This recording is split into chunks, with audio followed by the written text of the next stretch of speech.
youngest billionaire in the world. You founded this company 12 years ago, right? Tell them how old you were. I was 19. This is what happens when you work to change things. Tonight, Elizabeth Holmes is now a convicted felon. A jury found the former biotech CEO guilty of 4 conspiracy and fraud charges for swindling her investors. Once upon a time, Silicon Valley met its new messiah, a 19-year-old college dropout with a voice so calm, so certain that even billionaires believed her. Her promise to change healthcare forever with just a single drop of blood. No needles, no pain, just one finger prick to reveal everything inside you, from cholesterol to cancer. It sounded like science fiction until she made the world believe it was science fact. Her name was Elizabeth Holmes, and she didn't just want to build a company. She wanted to become a legend.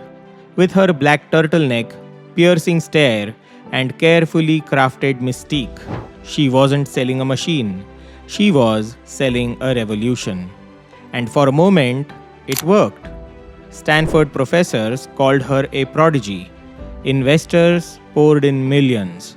A former Secretary of State, a general, and a billionaire media mogul all joined her board. Even Walgreens and Safeway built clinics around her invention before ever seeing it work. Theranos, the company she built from a dorm room, was suddenly worth $9 billion. And Holmes, the world's youngest self-made female billionaire. But behind the lab doors, things were not as they seemed. The Edison machine, the miracle box that was supposed to test for hundreds of diseases, didn't work. Not even close. Results were wrong, erratic, sometimes dangerously so. Yet, employees were silenced, data was faked, and whistleblowers were threatened. Still, Holmes smiled for magazine covers. Still, investors kept signing checks. Still, patients trusted the technology that didn't exist. Until one article changed everything. A Wall Street Journal expose tore the curtain apart, revealing lies, secrecy, and a company built entirely on illusion. And as the truth spread, everything crumbled. The investors, the partnerships, the billion-dollar dream. Federal investigations followed. Criminal charges, a courtroom showdown that turned the world's youngest billionaire into the face of Silicon Valley's darkest truth. That in the race to change the world, some people forget the one thing that matters most, the truth itself. This is the story of the rise and fall of Theranos, a story of genius and greed, charisma and control, ambition and delusion. How one woman went from visionary to villain, and how a dream meant to save lives ended up destroying her own.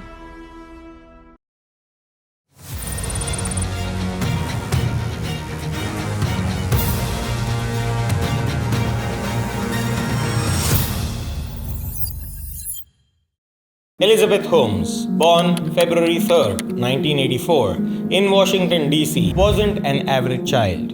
From the very beginning, there was something different about her. Growing up in an influential family, her father worked at high-level roles in government agencies like the United States Agency for International Development, and her mother served as a congressional aide. With such a legacy, the bar was already set high.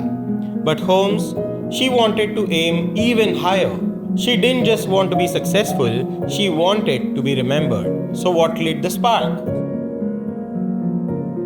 Stories of her great-great-grandfather, Christian Holmes, a healthcare pioneer, played a big part. That legacy of innovation became a driving force, and young Holmes wasn't shy about showing her ambition. She excelled in school, tackled tough subjects, and even learned Mandarin as a teenager. By the time she interned at the Genome Institute of Singapore, her fascination with healthcare and diagnostics had taken root. Fast forward to 2002, and Holmes was at Stanford University studying chemical engineering. But here's the twist. While her peers were focusing on their studies, Holmes was dreaming bigger. She wasn't just there to get a degree, she wanted to change the world. During her freshman year, she came up with her first invention, a wearable drug delivery patch. And she didn't stop there. She filed a patent for it, and this was just the beginning. The following summer, a new idea hit her, one that would define the rest of her life. She envisioned a portable device that could run hundreds of blood tests using just a single drop of blood. No needles, no vials, just a simple finger prick. Think about it, a machine that could democratize healthcare, giving people access to life-saving diagnostics at a fraction of the cost.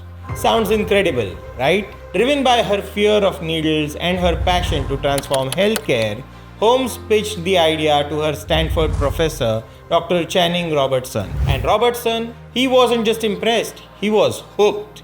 He supported her by joining her as an advisor, giving her instant credibility. That's when things started moving fast. In 2003, at just 19 years old, Holmes made a decision that would shape the rest of her life. She dropped out of Stanford and poured everything, her time, her money, her energy into her dream. She named her company Theranos, combining the words therapy and diagnosis. The mission to disrupt the billion-dollar laboratory testing industry. And it wasn't just a lofty dream. Investors believed in her. With Robertson's backing, she raised $6 million in venture capital right out of the gate. At 19, Holmes was more than just building a company. She was building a revolution. But here's the big question.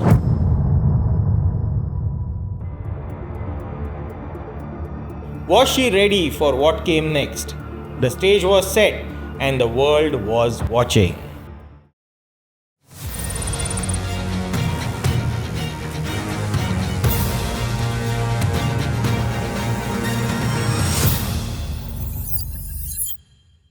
Holmes took her vision to Palo Alto, California, Silicon Valley, the heart of innovation. It was here that she laid the foundation for what she believed would change healthcare forever. She didn't just dream big, she went all in. Her goal? To create a machine capable of testing for diseases like cancer, diabetes, and infections using just a single drop of blood.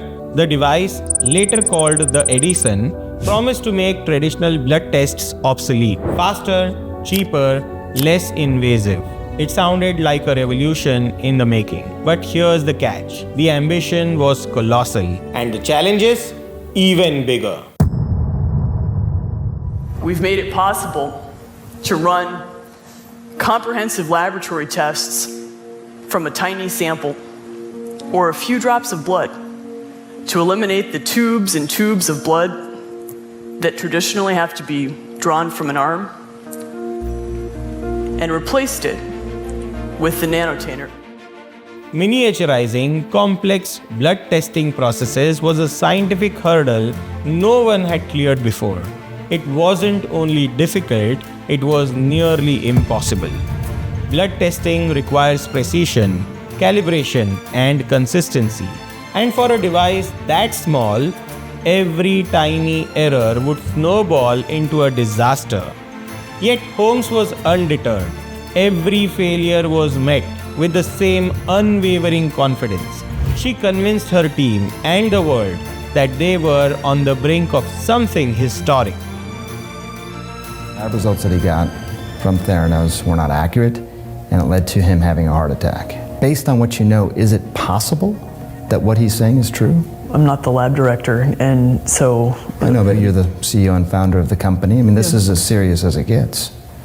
What I know is that I've put the best people in place to be able to investigate every aspect of this and ensure that we meet the quality standards that we hold ourselves to. But behind the scenes, things were far from perfect. Holmes fostered a culture of secrecy. Employees worked in silos, isolated from each other. Non-disclosure agreements were standard, and questioning the technology was seen as betrayal. Was this about protecting the company's intellectual property, or was it about hiding cracks in the foundation? Either way, this approach stifled collaboration and allowed problems to grow in the shadows. Still, Holmes had a superpower: charisma. She was magnetic, a storyteller who could sell anyone on her vision, and sell she did. Every person should have the ability to get that type of test, because if you understand that early that you're at risk, there's a lot more that you can do about it.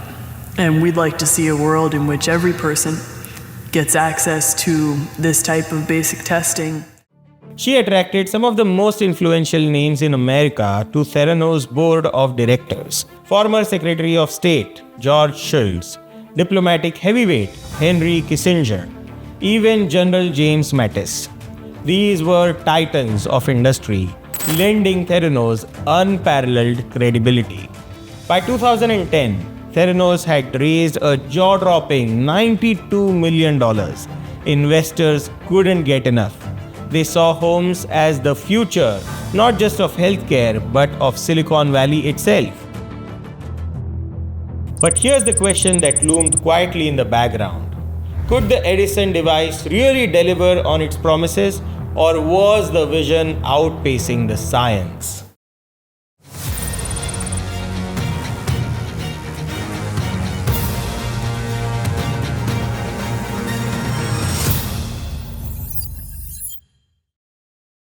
Between 2010 and 2014, Theranos was skyrocketing. Holmes secured partnership with Walgreens and Safeway, promising to revolutionize how Americans accessed healthcare. Imagine walking into your neighborhood store, pricking your finger, and getting results for hundreds of medical tests within minutes.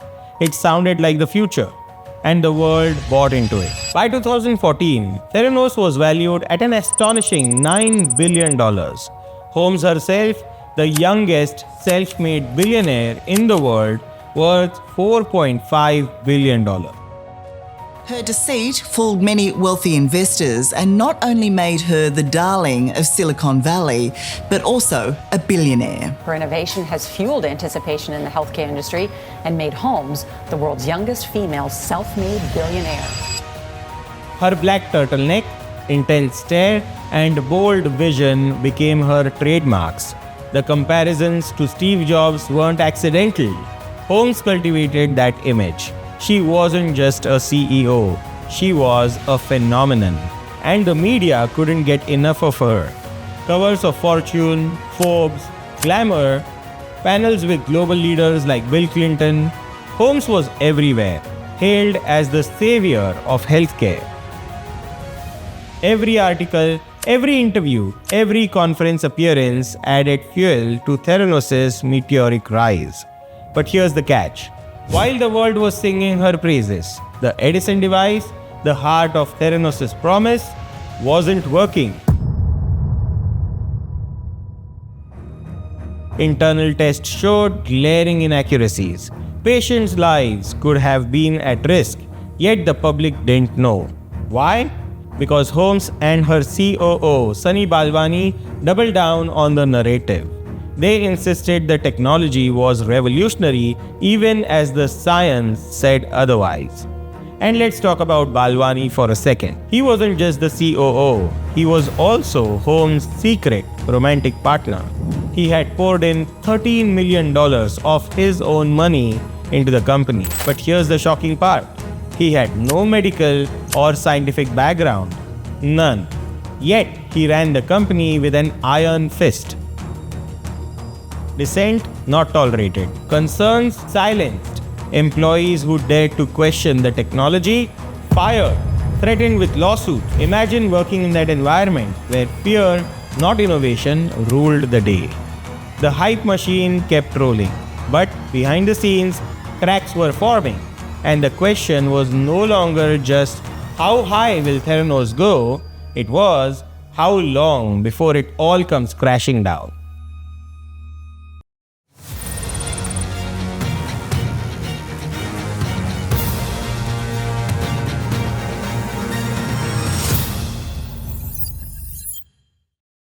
Holmes' obsession with secrecy didn't just end at Theranos' wall. It went far beyond. She outright refused to allow third-party validation of the Edison device. Think about that for a second. A device that claimed to change healthcare completely, yet no independent expert was allowed to verify if it even worked. Why? Because it didn't. Instead, Theranos manipulated test results to make it look like the Edison was accurate. But here's the shocking part. Many patient samples weren't even tested on the Edison. They were secretly run on traditional machines from competitors like Siemens. Yet, the company claimed those results were from their revolutionary device. And then came one of the boldest lies of all. Theranos' alleged partnership with the US Department of Defense. Holmes often touted this as proof of the Edison's success, claiming it was being deployed in combat zones and medevac helicopters. Sounds impressive, right? Except it was completely fabricated. There was no Department of Defense partnership. But that didn't stop her from using it to lure in more investors and maintain the illusion of progress. The deception didn't end there. When Theranos launched its blood testing services in Walgreens stores, things took a darker turn. Patients received wildly inaccurate results. Imagine being told you were in remission from cancer when you weren't, or being misdiagnosed with diabetes when you were perfectly healthy. These weren't isolated mistakes. They were systemic failures. And Holmes and Balwani knew it. Yet, instead of fixing the problem, they doubled down on the lies to protect Theranos' image. This is what happens when you work to change things. And first they think you're crazy, then they fight you, and then all of a sudden you change the world. And I have to say, I personally was shocked to see that the journal would publish something like this when we had sent them over 1,000 pages of documentation demonstrating that the statements in their piece were false. But in 2015, everything changed. Investigative journalist John Carreyrou from the Wall Street Journal published a bombshell expose. Based on whistleblower accounts, including Tyler Schultz, the grandson of Theranos board member George Schultz, the report exposed the truth. Theranos' technology didn't work. It revealed the company's reliance on third-party machines and its deliberate attempts to mislead investors, regulators, and most tragically, patients. And Tyler wasn't the only whistleblower. Erica Chong, a brave lab associate, came forward raising alarm bells about the Edison's inaccuracies and the blatant disregard for patient safety. But exposing Theranos wasn't easy. Holmes didn't back down. She hired powerhouse lawyers led by Davis Boyce to threaten whistleblowers and intimidate journalists. Legal threats were everywhere. The stakes were personal and professional. Can you imagine standing up against a billion-dollar company armed with an army of lawyers? But Carreyrou and the whistleblowers didn't stop. They refused to be silent. And when the Wall Street Journal published that expose, it was like pulling the rug out from under Theranos. The truth was out. The carefully crafted image of innovation and progress shattered. This wasn't just the beginning of the end. It was a reckoning. Let's pause for a moment. The Theranos scandal is a reminder, how do you stay ahead in today's ever-changing world? Success isn't about working hard. It's about being the go-to expert for solving problems and driving results. And that's where AIGPE, or Advanced Innovation Group Pro Excellence, comes in. We offer globally recognized certifications to elevate your skills in process improvement, project management, and quality management. Our Six Sigma certifications, White Belt, Yellow Belt, Green Belt, and Black Belt are designed to help you master operational excellence. Plus, we offer certifications in lean methodologies, Minitab analytics, project management, artificial intelligence, as well as quality specializations. equipping you with practical skills you can apply immediately. AIGPE certifications are CPD accredited. AIGPE is the authorized training partner of the Project Management Institute or PMI. And AIGPE is also the provider of choice recertification provider of the Society for Human Resource Management, popularly known as SHRM, making them a valuable asset for career growth. Get started today for less than the cost of your daily coffee. Click the link in the description to explore. Now, let's get back to Theranos and see how it all fell apart.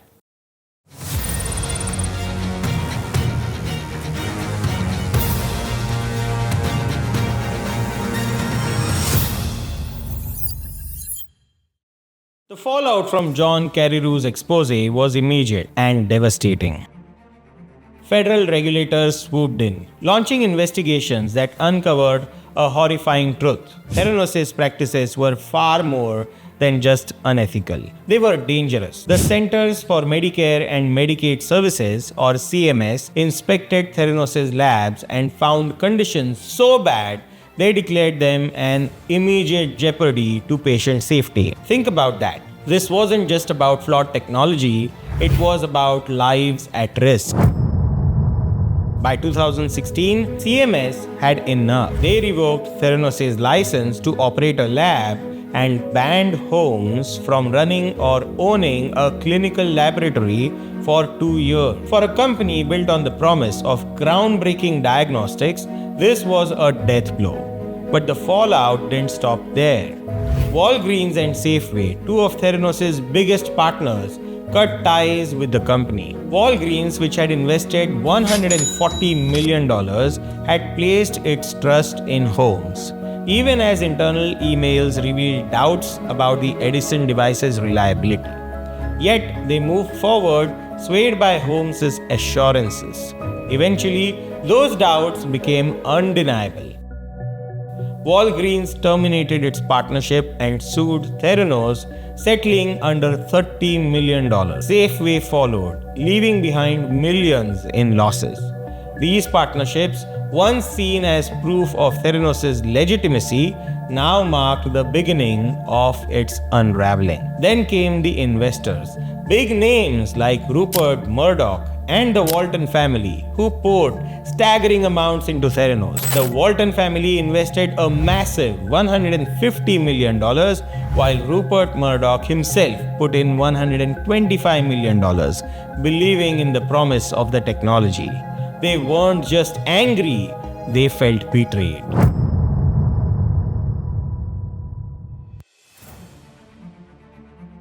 Lawsuits piled up, accusing Holmes and Balwani of outright fraud. The Securities and Exchange Commission, SEC, took notice, charging both with defrauding investors of over $700 million by making false claims about the Edison device. And what about the media that had once celebrated Holmes? They turned on her almost overnight. Those glowing covers of Forbes and Fortune were replaced by headlines labeling her a fraud. Elizabeth Holmes, once hailed as the next Steve Jobs, became the face of Silicon Valley deception. In 2018, it was over. Theranos was out of money and officially dissolved. Holmes and Balwani faced multiple indictments for wire fraud and conspiracy to commit wire fraud. The dream they sold to the world was gone, leaving behind lawsuits, shattered reputations, and countless unanswered questions. How did it all go so far? How did so many people believe in something that wasn't real?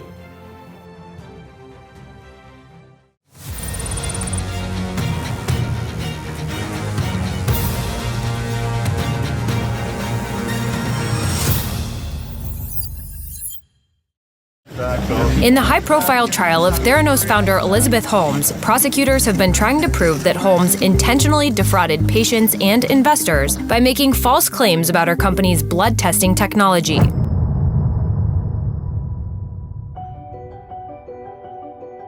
Holmes' trial, which began in 2021, was less of a legal battle and more of a spectacle. This wasn't some quiet courtroom drama, it was one of the most high-profile cases in Silicon Valley history. Everyone was watching. Investors, regulators, former employees, and the public. They all wanted answers. How could a company that promised to revolutionize healthcare fall apart so catastrophically? And was Holmes a visionary who got in over her head, or was she a fraud from the start? The prosecution didn't pull punches. They argued that Holmes knowingly deceived everyone, investors, patients, regulators, all to keep Theranos' valuation high. They brought forward mountains of evidence, false claims about the Edison device, manipulated data, and even emails that showed Holmes knew the technology didn't work. Witnesses, including whistleblowers and former employees, painted a damning picture of a company built on lies. But Holmes didn't go down without a fight. Her defense? She claimed she genuinely believed in the technology. She said she wasn't trying to deceive anyone. She thought it could work, even when the science said otherwise. And then, in a dramatic twist, she shifted much of the blame to Balwani. Holmes alleged that Balwani had manipulated and emotionally abused her, controlling her decisions and fostering the toxic culture at Theranos. Balwani, of course, denied all of it. The trial stretched on for months, gripping the nation. Every day brought in new revelations, stories of inaccurate test results, patients who had been misdiagnosed, and investors who had poured millions into a dream that never existed. And then, in January 2022, the verdict came. Holmes was found guilty on 4 counts of fraud. She was sentenced to 11 years and 3 months in prison. A dramatic fall for someone once celebrated as Silicon Valley's brightest star. The 5-month trial pulled back the curtain on Holmes' exaggerated claims about Theranos' financial success. It became clear that the company was bleeding money, losing nearly $2 million every single week back in 2013. And get this, by the time it all came crashing down in 2015, Theranos had reported just $429,000 in revenue and $585 million deficit. A far cry from the billion-dollar empire it claimed to be. Balwani didn't escape justice either. Later that year, he was convicted on 12 counts of fraud and sentenced to nearly 13 years in prison. Both Holmes and Balwani became symbols of Silicon Valley's darker side, the culture of fake it till you make it, taken to its dangerous extreme. But here's where it gets even more thought-provoking. During the trial, Holmes gave birth to her first child. Some speculated that the timing might influence the jury's perception of her. Was she a mother trying to rebuild her life, or was this another calculated move to gain sympathy? Regardless of intent, it added another layer of complexity to an already dramatic case. The Holmes trial wasn't just about one woman or one company. It forced the world to confront uncomfortable questions. How did so many people fall for the lie? Why didn't investors, journalists, and regulators demand more proof? And perhaps most importantly, how can we prevent something like this from happening again? I hope you found the story of Theranos as fascinating as it is shocking.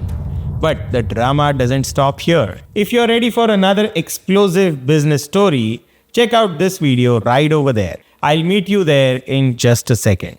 Cheers.